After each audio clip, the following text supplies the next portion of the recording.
So in modules 2 and 3, we have learned some basic speaking techniques, and we have learned brainstorming techniques and idea organization techniques.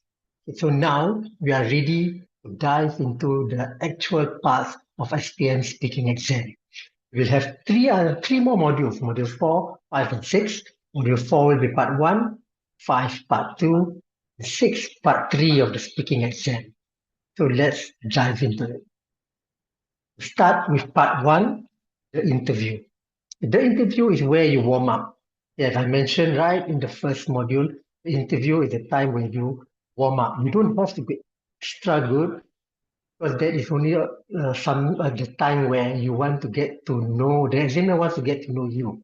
However, by being good, you set a benchmark which is high for yourself. So you get to show them that you're an okay speaker. So that is why you want to do good in part 1, the interview. So in part 1, a good answer must have, firstly, a clear main idea. Second, it must have natural expression. You should never try to memorize part 1 answers. It is not good to memorize, because what if what you memorize doesn't come out? Then instead of warming up, it makes you feel more nervous. So learn not to memorize, just learn to answer part 1 questions naturally. Then there is slight elaboration, just 1 or 2 extra details. That's it, not too long. You just want to add just a little bit of extra detail, and you want to have accurate grammar and pronunciation. That is a good answer that you must give during part 1 to set your benchmark high right at the beginning. Now we're just going to look at the low versus high band, means average, not so good answers versus better answers. Remember when I said do not give one sentence answers. That will make you not get the good impression from your examiner. So let's just go through a few good and also better, average, good and better answers for part 1. Question: what do you usually do after school? So a low band answer will be go home, stop, full stop, sleep. See, if you go back to modules 2 and 3, that is not what we have learned. We have learned to make longer sentences, we have learned to use linkers, and we have learned to generate ideas. So you have to give something longer. So a high band answer would sound like this. After school, I usually go home and take a short nap. Later, I finish my homework and sometimes play football with friends. Next question. Do you like living in your town? Low band answer, yes, it's good. You could even say, yes, it's good. I like it very much.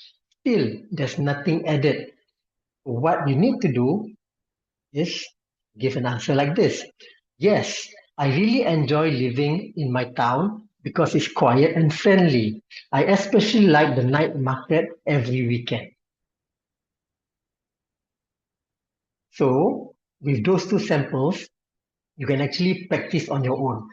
Ask from your teachers, go online, or get from books all the part 1 questions and start practicing.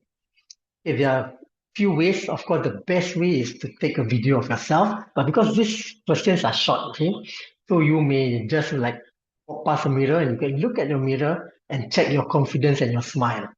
So a smile can always take you far. So one is the mirror. The best one is, of course, use your phone to record answers and play them back. And finally, practice with a friend. This is also quite fun. You take turns answering questions.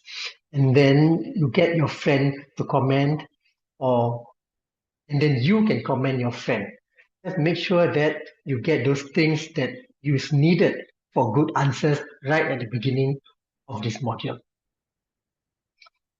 When you are doing the checking, what do you actually check? When you're doing the recording, or when you're doing it with a friend, or when you're looking into the mirror, what do you actually check? Number 1, you are checking your fluency. Are you speaking smooth without long pauses? Does your speech or does your ideas have an or something that they call false starts? false start is like when you say, I like, then you stop, then you return, and then you say, I think I like, and then you stop. So those are all false starts. You don't want false starts. So you want something that is smooth without long pauses and without fillers of and ah. Next, you want to check on your pronunciation. Are your words clear? Is your voice loud enough? Remember which volume we should use? Not 1, not 2, and not 10, but 5 and 6. So that's your volume. And finally, your content. Are your answers full sentences? Not just I eat roti canai. I drink Milo. They have to be full sentences. Okay? Has to be for breakfast, and then you continue. And then you have to add personal details. You have to add either one or maximum of 2 details to your answer. And finally, timing. Are your answers about 15 to 25 seconds? That is all is needed. Not too long. Don't speak for a minute. That is for part 2. In part 1, you only want to speak between 15 to 25 seconds for each question that they ask. Remember, high band answers are short, natural, and slightly expanded.